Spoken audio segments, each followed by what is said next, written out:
بسم اللہ الرحمن الرحیم۔ السلام علیکم ورحمۃ اللہ وبرکاتہ۔ میں محمد عطاء الحق قاسمی آج پھر سے آپ حضرات کے سامنے حاضر ہوا ہوں، اس امید سے کہ آپ تمامی حضرات بخیر و عافیت ہوں گے۔ دوستو، اکثر خواتین کی طرف سے ایک سوال آتا ہے کہ ناپاکی کی حالت میں ہم کیا پڑھ سکتے ہیں اور کیا نہیں پڑھ سکتے ہیں۔ تو آج کی اس ویڈیو میں یہی کلیئر کرنے والا ہوں کہ خاتون اگر ناپاکی کی حالت میں ہیں تو پھر اس حالت میں رہتے ہوئے وہ کیا پڑھ سکتی ہے اور کیا نہیں پڑھ سکتی ہے۔ یہ مسئلہ صرف خاتون کے لیے ہی نہیں ہے، اگر مرد حضرات بھی ناپاک ہیں تو بھی اس پر عمل کر سکتے ہیں۔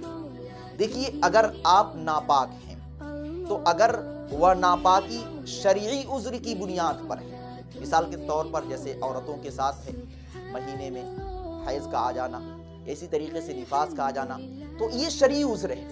اگر حیض آ رہا ہے تو آپ چاہے کتنے ہی غسل کریں، آپ پاک نہیں ہو سکتی ہیں، تو پھر ایسی صورت میں ناپاکی کی حالت میں وقت گزارنا یہ شرعی عذر ہے، پھر آپ کو کوئی گناہ نہیں ملے گا۔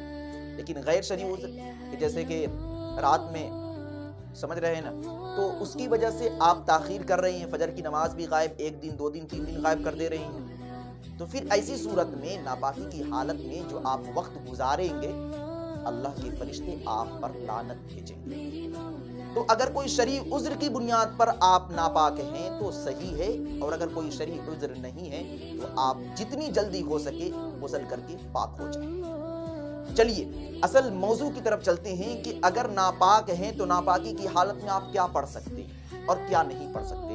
تو دیکھیے، ناپاکی کی حالت میں آپ نماز نہیں پڑھ سکتے، ٹھیک ہے، اسی طریقے سے ناپاکی کی حالت میں آپ قرآن نہیں پڑھ سکتے۔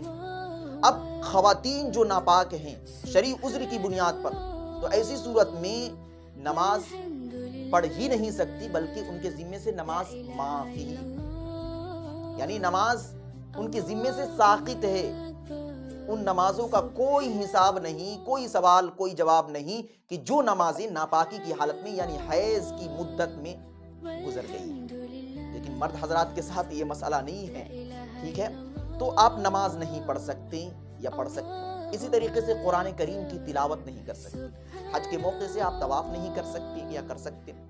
تو یہ 2 چیزیں ہیں، نماز اور قرآن کریم کی تلاوت۔ اب دیکھیے، بعض علماء کرام نے یہ بھی لکھا ہے کہ قرآن کریم کی کوئی آیت ایسی ہے کہ جس کے ذریعے سے دعا مانگی جاتی ہے، جیسے ربنا آتنا فی الدنیا حسنہ وفی الآخرۃ حسنہ وقنا عذاب النار، ربنا ظلمنا انفسنا وان لم تغفر لنا وترحمنا لنکونن من الخاسرین۔ تو قرآن کریم کی وہ آیات کہ جن آیات کے ذریعے سے دعا مانگی جاتی ہے، تو علماء کرام نے لکھا ہے کہ ناپاکی کی حالت میں آپ دعا کی نیت سے، ذکر کی نیت سے نہیں، تلاوت کی نیت سے نہیں، بلکہ دعا کی نیت سے آپ ان آیات کو پڑھ سکتی ہیں، ٹھیک ہے، دعا کی نیت سے۔